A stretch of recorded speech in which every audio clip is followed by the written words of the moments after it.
قرآن مجید کا ایک مختصر جملہ ہے جو کہ حقیقت میں بے چین دلوں کے لیے سکون کا ایک پورا جہاں سمیٹے ہوئے۔ قرآن مجید کے الفاظ ہیں کہ ان ربی لطیف لما یشاء۔ یہ ہمارا نیا سلسلہ ہے قرآن مجید کے ایک حصے کو 3 منٹ میں سمجھنے کا۔ اگر آپ قرآن سمجھنا چاہتے ہیں تو جڑے رہیے، آپ تفسیر قرآن سیکھیں گے۔ یہ الفاظ تھے حضرت یوسف علیہ السلام کے۔ انہوں نے اس وقت کہے تھے جب زندگی کے تمام نشیب و فراز، کنواں، غلامی، تہمت، قید سب ختم ہو چکے تھے اور وہ تخت مصر پر براجمان تھے۔ جانتے ہو کہ کیا ہے یہ جملہ؟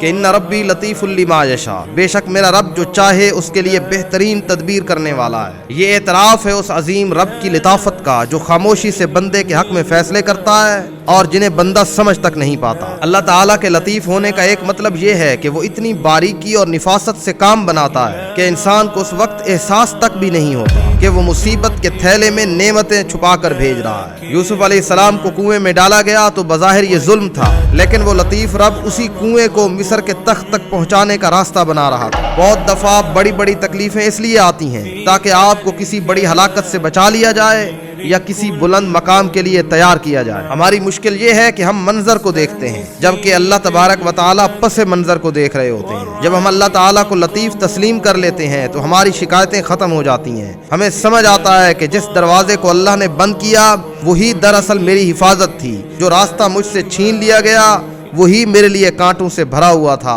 پتہ ہے ہم غلطی کہاں کرتے ہیں؟